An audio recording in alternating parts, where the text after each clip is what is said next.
السلام عليكم ورحمة الله وبركاته، أهلا بيكم في دوت شاو استوديو.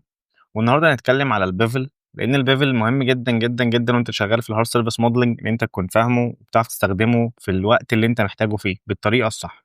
إيه هو البيفل؟ البيفل بمنتهى البساطة هو إن أنت بتنعم الحواف. يعني إيه بتنعم الحواف؟ يعني بتزود لها توبولوجي وتخليها أنعم بشكل كبير. والكلام ده مش موجود في بلندر بس، الكلام ده موجود في الحياة بتاعتنا كلها.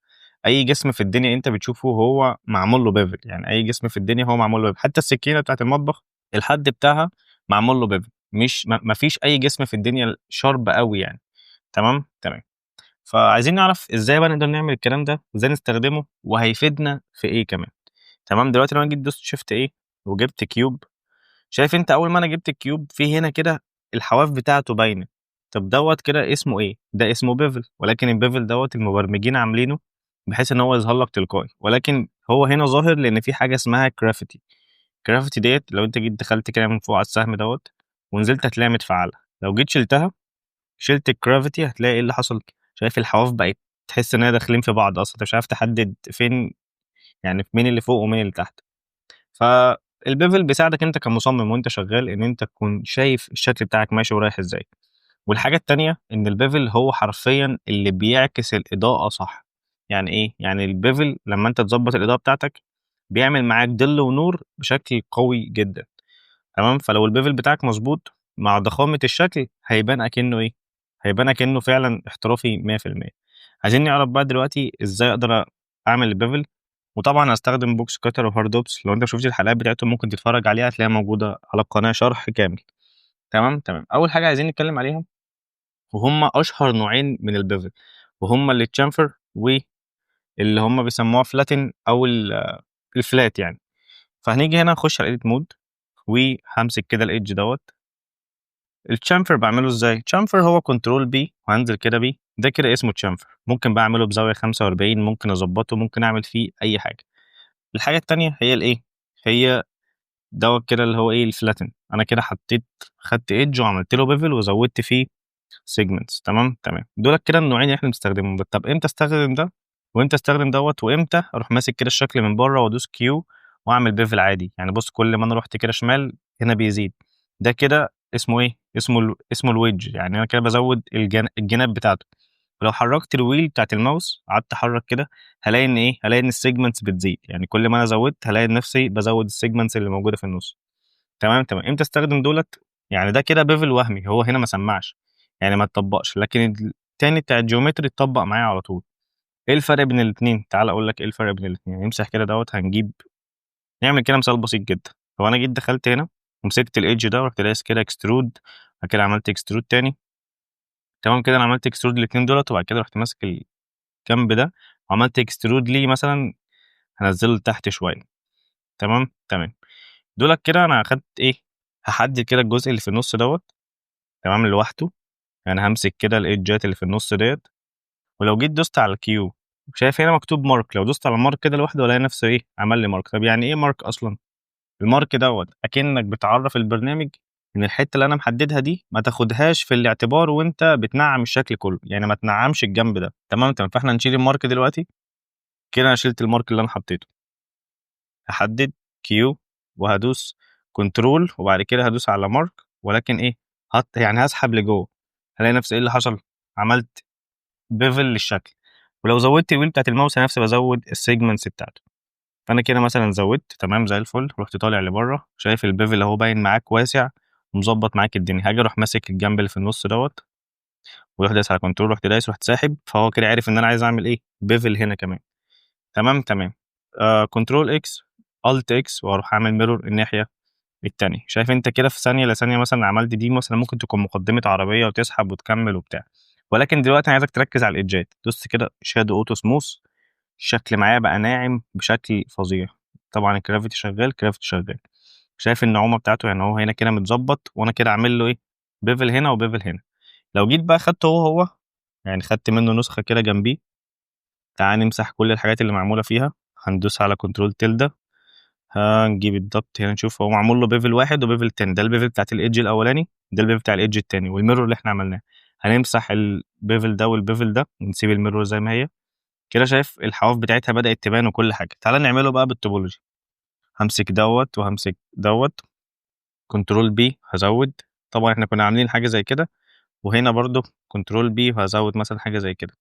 تمام. المفروض الاتنين دولت زي بعض بالظبط. ده معمول له بيفل هنا كده، هو معمول له بيفل وهمي او بيفل من هاردوبس.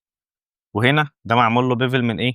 ده معمول له بيفل يدوي، يعني لسه عامله دلوقتي والتوبولوجي فيه موجوده، يعني السيجمنتس موجوده. تمام تمام. شايف ده شكله عامل ازاي؟ شايف ده شكله عامل ازاي؟ ده ناعم جدا، ودوت تحس ان الفيرتكس ايه، عايزه تتعالج، او انت عايز تخش بقى في قصه توبولوجي وعايز تعمل الكلام دوت. تمام تمام. في حاجه تانية دلوقتي، لو انا جيت مسكت ده كده، مثلا مسكت الايدجات ديت ونزلت بيها لتحت، شايف ايه اللي حصل معايا؟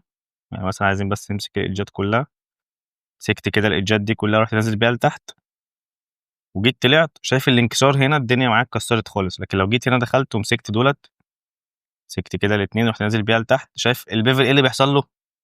يعني يعني مسكت اي بيفل فيهم هتلاقي ان البيفل، مسكت الاثنين دول كده رحت نازل، شايف البيفل اللي انا عامله في النص دوت، البيفل ايه اللي بيحصل له؟ بياخد ويدي معايا. يعني ايه؟ يعني البيفل بيتحرك.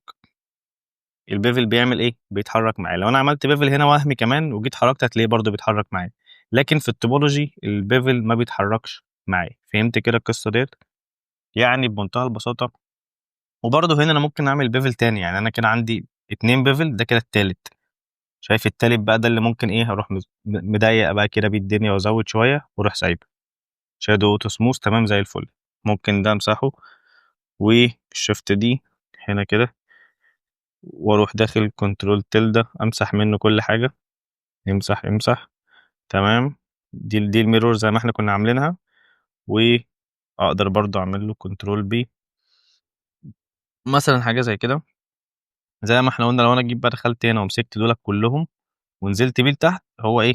البيفل بتاعي مش فليكسبل، يعني مش بيطلع وينزل ومش بياخد معايا نفس الانحاءات.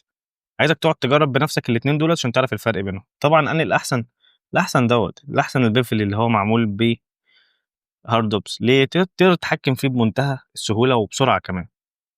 ايه تاني؟ احنا مثلا دلوقتي جينا عايزين نتكلم على طريقه تانية ممكن نعمل بيها بيفل. جيت دلوقتي جبت كيوب. حلو الكلام. الكيوب دوت انا رحت دايس كيوب، اخترت البيفل، عملت البيفل، رحت منعم كده حبه حلوين وزودت السيجمنتس كمان. فالبيفل ده يعني الكيوب ده معمول له بيفل عالي قوي. شادو اوتو سموث نعمته، وجيت عايز اقطعه بقى، يعني عايز جبت كده بوكس كتر، وبعد ما حددت الكتر بتاعي جيت كده عملت كتر بسيط وجيت انزل بيه. وعايزك تركز قوي معايا في الحاجه ديت. شايف انت كده لما جيت عملت الكتر ايه اللي حصل؟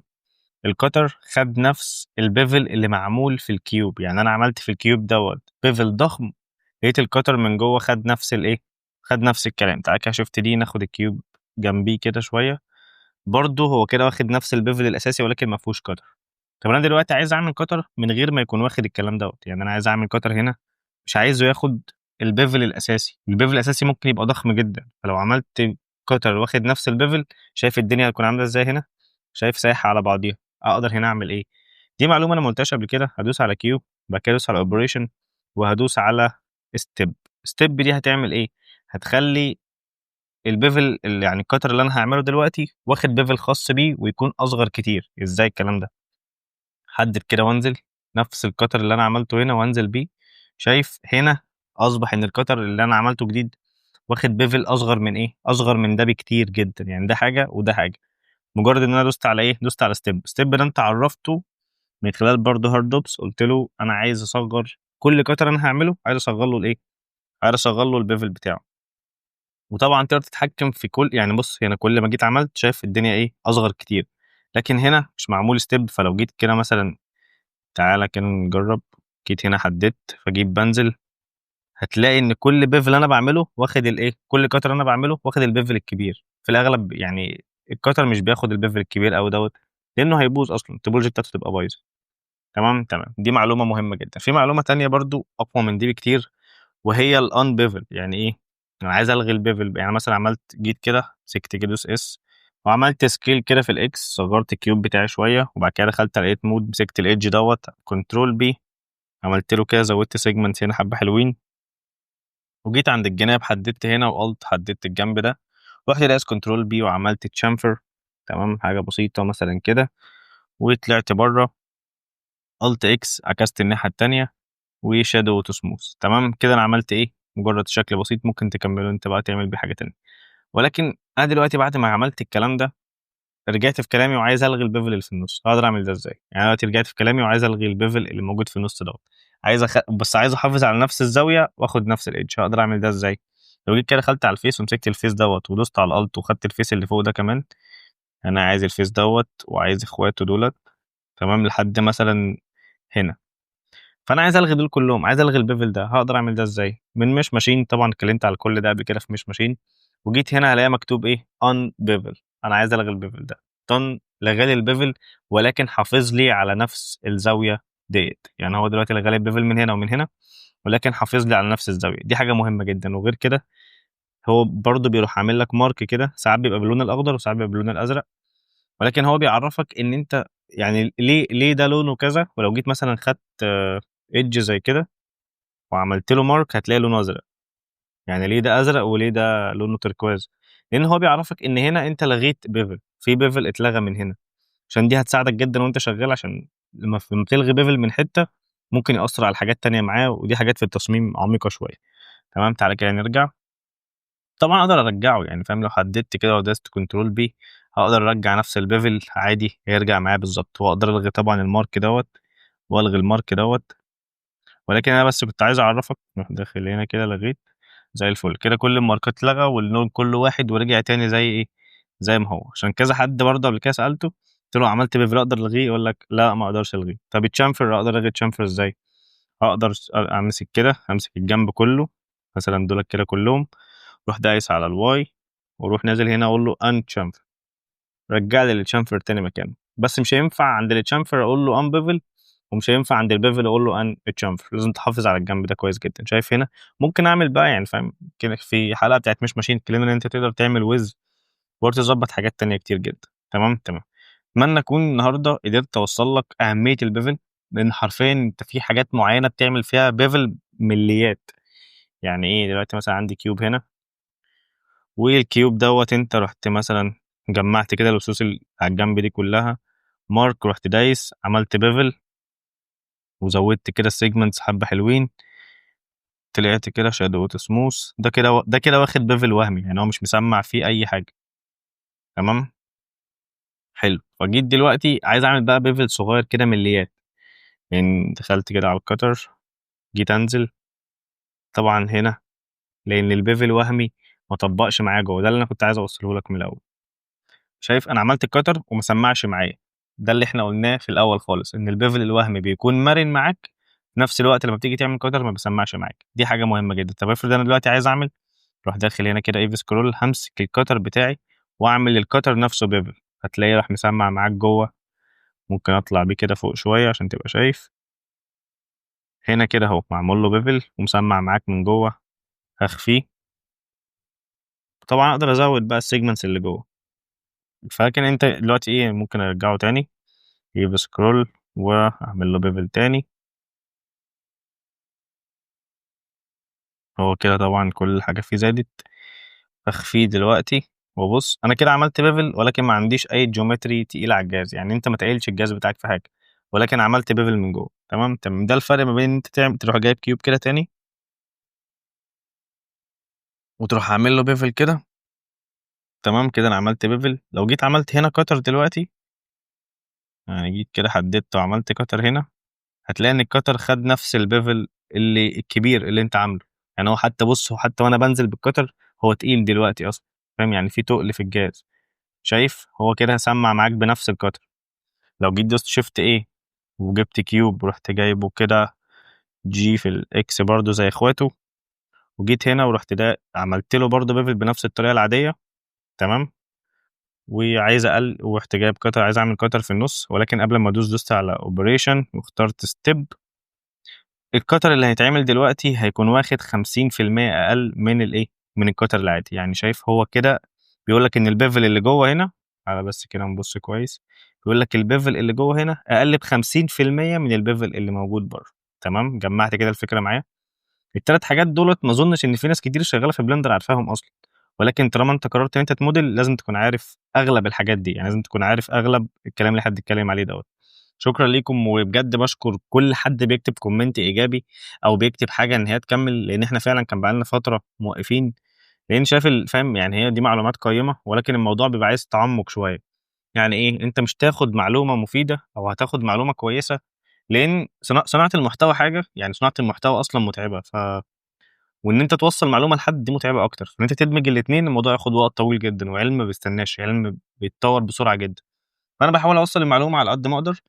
وتاني حاجه بشكر فعلا كل الناس، يعني بشكر اي حد بيكمل الفيديو للاخر وبيستفاد فعلا من المعلومه. لان انت عشان تاخد معلومه حقيقيه، الموضوع مش عامل زي ان انت ايه، عارف انت ممكن تكون اكنك بتكلم واحد على السلم، هو عايز يمشي بسرعه، عايز يروح يتفرج على ريلز، عايز يعمل حاجه سريعه. فحقيقي الطريق ده ما بيجيبش خالص. يعني الصبر مهم جدا في مرحله التعلم، انت لازم تكون صابر، عارف تتعلم ايه بهدوء. انت النهارده جمعت معلومه هنا بتطبقها في حاجه انت بتعملها، تاخد المعلومه من هنا بتطبقها في حاجه انت بتعملها. في الفيديو اللي قبل دوت اتكلمنا على ان انت 10 طرق تعمل بيهم دوائر، وازاي تظبط الدوائر بتاعتك. ما اظنش ان في دوائر ممكن تخرج منه اصلا. النهارده اتكلمنا على البيفل، في الحلقات الجايه نتكلم على حاجات تانية كتير. شكرا ليكم والسلام عليكم ورحمه الله وبركاته.